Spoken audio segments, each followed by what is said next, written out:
Police സ്റ്റേഷനിൽ rowdy പട്ടിക ഇനി പ്രദർശിപ്പിക്കാൻ പാടില്ല എന്ന് ഹൈക്കോടതിയുടെ വിധി വന്നു. ജസ്റ്റിസ് PV കുഞ്ഞികൃഷ്ണൻ്റെയാണ് സുപ്രധാനമായ വിധി. സാധാരണഗതിയിൽ റൗഡി ഹിസ്റ്ററി ഷീറ്റ് പോലീസ് സ്റ്റേഷനിൽ ഓപ്പൺ ചെയ്യാറുണ്ട്.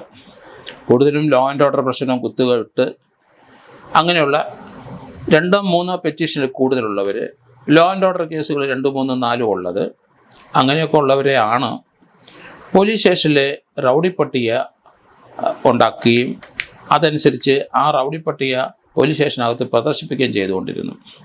പരസ്യമായിട്ട് വെളിയിൽ എങ്ങും കൊണ്ടുപോയി പ്രദർശിപ്പിക്കാറില്ലെങ്കിലും പോലീസ് സ്റ്റേഷൻ്റെ ഉള്ളിൽ ആ റൗഡികളുടെ ഫോട്ടോ സഹിതമുള്ള പിക്ചർ അത് ഒരു നോട്ടീസ് ബോർഡിൽ എത്ര റൗഡികളുണ്ടോ അത്രയും പേരെ കാണും. അത് പോലീസുകാർക്ക് ഇവരെ കണ്ട ഉടനെ അറസ്റ്റ് ചെയ്യാനും ഐഡൻറ്റിഫൈ ചെയ്യാനും പ്രിവെൻറ്റീവ് അറസ്റ്റ് ചെയ്യാനൊക്കെ ഉദ്ദേശിച്ചാണ് പോലീസ് സ്റ്റേഷൻ്റെ ഉള്ളിൽ ഈ റൗഡികളുടെ പടം വെക്കുന്നതും ആ റൗഡിക്ക് നമ്പർ ഇടുകയും ചെയ്യും. ഇത് രജിസ്റ്റേർഡ് റൗഡികളാണ്. 1, 2, 3, 4 കേസുകൾ എന്ന് പറഞ്ഞാൽ ലോ ആൻഡ് ഓർഡർ കേസുകൾ, അടിപിടി ഒക്കെ സ്ഥിരമായിട്ട് അതാത് പോലീസ് സ്റ്റേഷൻ പരിധി ഉണ്ടാക്കുന്നവരെ റൗഡി ആക്കിക്കളയും. 2, 3 പെറ്റീഷൻ വന്നാലും റൗഡിയാക്കും. അതുപോലെ തന്നെ അടിപിടി കേസുകളുണ്ട്, 2, 3, 4 കേസ്, 2 കേസ് മിനിമം ഉണ്ടെങ്കിൽ അയാളെ റൗഡിയാക്കും. പക്ഷേ അത് പരസ്യമായി അവിടെ പ്രദർശിപ്പിക്കാൻ പാടില്ല.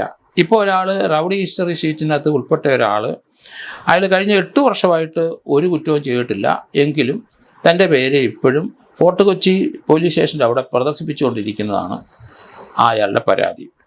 അതുകൊണ്ട് അദ്ദേഹം ഹൈക്കോടതിയെ സമീപിച്ചു. താനൊരു റൗഡിയല്ല, അങ്ങനെ ചില ചെറുപ്പത്തിലൊക്കെ ചെയ്തിട്ടുണ്ടാവാം, പക്ഷേ ഇപ്പോൾ ഞാൻ നല്ല മനുഷ്യനായി കൺവെർട്ട് ചെയ്ത് ഞാൻ നല്ല പയ്യനായിട്ട് ജീവിക്കുന്ന ആളാണ്. പക്ഷേ എൻ്റെ റൗഡി HS അവിടെ വച്ചിരിക്കുന്നത് എനിക്ക് അപമാനകരമാണ്. എനിക്ക് കുടുംബ ജീവിതമുള്ള ആളാണ്. എനിക്ക് മുന്നോട്ട് ജീവിക്കാൻ ബുദ്ധിമുട്ടാണ്. അതുകൊണ്ട് റൗഡികളൊക്കെ പലരും നന്നാവും. പിന്നീട് ഇതുപോലെയുള്ള പ്രവർത്തനത്തിലൊക്കെ വന്നെങ്കിലും അവർ നല്ലൊരു ജീവിതം പിന്നെ കണ്ടെത്തി അതിലേക്ക് നയിച്ച് സമൂഹത്തിൽ കൊള്ളാവുന്ന ഉത്തരവാദിത്തമുള്ള ജോലികളൊക്കെ വരും. അല്ലെങ്കിൽ ഉത്തരവാദിത്തമുള്ള ജോലി ചെയ്ത് ജീവിക്കുന്ന വ്യക്തിയാവും, കുടുംബം ഉണ്ടായിരിക്കും, മക്കളുണ്ടായിരിക്കും. പക്ഷേ അയാൾ ഇപ്പോഴും റൗഡിയായിട്ട് പോലീസ് സ്റ്റേഷനിൽ അവിടെ ഫോട്ടോ പതിച്ച് വയ്ക്കുന്നു എന്നാണ് ജസ്റ്റിസ് PV കുഞ്ഞികൃഷ്ണൻ്റെ മുമ്പിൽ കൊടുത്തുക ഒരു പരാതി. എന്തായാലും പരാതിക്ക് അനുകൂലമായ തീരുമാനം ജസ്റ്റിസ് എടുത്തു. കാരണം പല ആൾക്കാരും ചെറുപ്പത്തിലൊക്കെ ചില കുസൃതിയൊക്കെ കാണിച്ച് ചില അടിപിടിയൊക്കെ ഉണ്ടാക്കും, അല്ലെങ്കിൽ മദ്യപിച്ച് അങ്ങോട്ടും ഇങ്ങോട്ടും ബഹളം ഉണ്ടാക്കും. പിന്നീട് അവരുടെ പ്രവൃത്തിയിൽ നിന്ന് മാറി സഞ്ചരിക്കും. കാരണം തനിക്ക് തെറ്റുപറ്റിപ്പോയി എന്ന് പിന്നെ ചിന്തിച്ച് പിന്നെ നന്നായിട്ട് ജീവിക്കുകയാണ്. പക്ഷേ തന്നെ ഇപ്പോഴും അപകീർത്തിപ്പെടുത്തക്ക രീതിയിൽ പോലീസ് സ്റ്റേഷനിൽ ഇപ്പോഴും തൻ്റെ പടം വെച്ചിരിക്കുന്നു. അതാണ് കോടതി പരിശോധിച്ചിട്ട് എന്തായാലും ആ ഒരു കാര്യത്തിൽ കോടതിയുടെ ആ നിർദ്ദേശം പോലീസ് അംഗീകരിക്കും. കാരണം അങ്ങനെയുള്ള ആൾക്കാരുടെ ലിസ്റ്റ് പോലീസ് സ്റ്റേഷൻ രഹസ്യമായി സൂക്ഷിച്ചു വെക്കണം, പരസ്യപ്പെടുത്തരുത് എന്ന് മാത്രമാണ് ജസ്റ്റിസ് PV കുഞ്ഞികൃഷ്ണൻ്റെ ഉത്തരവ്. നമുക്കറിയാം പോലീസ് സ്റ്റേഷനിലെ പല സ്ഥലത്തും ഈ റൗഡി കേഡിയുമുണ്ട്. റൗഡിയും കേഡിയും 2ഉം 2ആണ്. റൗഡികളാണ് ലോ ആൻഡ് ഓർഡർ ബ്രേക്ക് ചെയ്യുന്നവർ.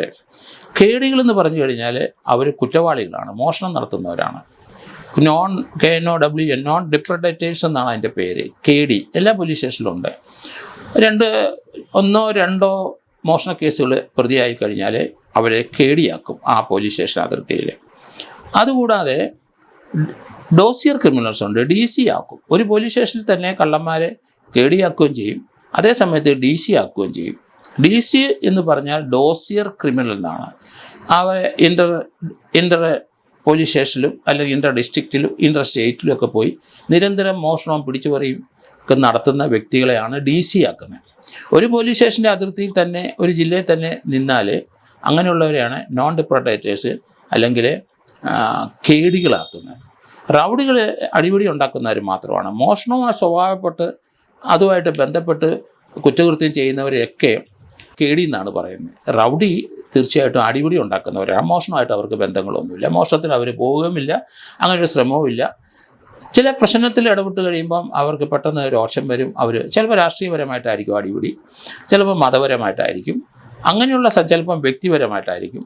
അങ്ങനെയുള്ള കാര്യങ്ങൾ അയൽവക്കംകാരനൊക്കെ ആയിട്ട് അടിപിടി ഉണ്ടായാൽ, തുടർച്ചയായിട്ട് അടിപിടി ഉണ്ടായിക്കഴിഞ്ഞാൽ അവരെ പിന്നീട് പോലീസ് ഒക്കെ അവിടെ റൗഡിയാക്കി കളയും. കാരണം നിരന്തര ശല്യമാണ്. അപ്പം അത് ഇപ്പം പൊതുവായിട്ട് പ്രദർശിപ്പിക്കേണ്ട എന്നാണ് ഹൈക്കോടതി പറഞ്ഞിരിക്കുന്നത്. അതുകൊണ്ട് ഡോസിയർ ക്രിമിനലിനെയും നോൺ ഡിപ്യൂട്ടേഷൻ കേടുകളും ആക്കുന്നതിനൊന്നും ഇതുവരെ ഒരു തടസ്സവുമില്ല. അത് നിയമപരമായി പറയുന്നത് കൺവിഷൻ ഉള്ളവരും മോഷണം നടത്തുന്നവരും ഒക്കെയാണ്. അത് സാമൂഹ്യ ദ്രോഹികളാണ്, സോഷ്യലായിട്ട് അവരെ ഒരു അൺസോഷ്യൽ എലിമെൻറ്റുമാണ്, വ്യക്തിയുടെ സ്വകാര്യതയെ ലംഘിക്കുന്നതാണ് എന്നാണ് ഹൈക്കോടതി ഇക്കാര്യത്തിൽ പറഞ്ഞിരിക്കുന്നത്. പരസ്യമായി അവരെ പ്രദർശിപ്പിക്കരുത്. പോലീസിൻ്റെ ആവശ്യത്തിന് അവരെ റൗഡിയാക്കിക്കോളൂ. അവർ ആ റൗഡി ഹിസ്റ്ററി ഷീറ്റുകൾ പോലീസ് സ്റ്റേഷനിൽ ഉള്ളിൽ രഹസ്യമായിട്ട് സൂക്ഷിച്ചോളൂ, പോലീസുകാർക്ക് പഠിക്കാൻ കൊടുത്തോളൂ, പോലീസുകാരത് മനസ്സിലാക്കിക്കോട്ടെ, അതിനൊന്നും തടസ്സമില്ല. പക്ഷേ പൊതുജനങ്ങൾക്ക് മുമ്പിൽ പരസ്യമായി പൊതുജനങ്ങളെല്ലാം പോലീസ് സ്റ്റേഷനിൽ വരുന്നവർക്കെല്ലാം ഇത് കണ്ട് പിന്നെ അവരെ സുഹൃത്തായിരിക്കാം ചിലപ്പം, അല്ലെങ്കിൽ ആ നാട്ടിലെ പൗരപ്രമുഖനായിരിക്കാം ഇപ്പം, പക്ഷേ പഴയ കാലത്ത് റൗഡിയാക്കി വെച്ചിരിക്കുകയാണ്. അതുകൊണ്ടാണ് കോടതി ഈ കാര്യത്തിൽ കർശനമായ ഒരു ഡയറക്ഷൻ കൊടുത്തത്. അങ്ങനെയുള്ളവരെ അവർ നന്നാകും, ഏത് സമയവും നന്നാകാം. അതുകൊണ്ട് അങ്ങനെയുള്ളവരെ പരസ്യപ്പെടുത്തേണ്ട. അത് പോലീസ് ആ റൗഡികളുടെ ഹിസ്റ്ററി ഷീറ്റ് സൂക്ഷിച്ചോളൂ, രഹസ്യമായിട്ട് വെച്ചോളൂ, പോലീസ് ഉദ്യോഗസ്ഥർക്ക് മാത്രം കാണാനുള്ള ഒരു സന്ദർഭം ഉണ്ടാക്കിക്കോളൂ, തടസ്സമില്ല. കാരണം അത് ജോലിയുടെ ഭാഗമാണ്. അങ്ങനെയാണ് ഹൈക്കോടതിയുടെ ഈ നിർദ്ദേശം വന്നിരിക്കുന്നത്. ഏതായാലും നല്ല നിർദ്ദേശമായിട്ട് തന്നെ കണക്കാക്കുന്നു ഇത്.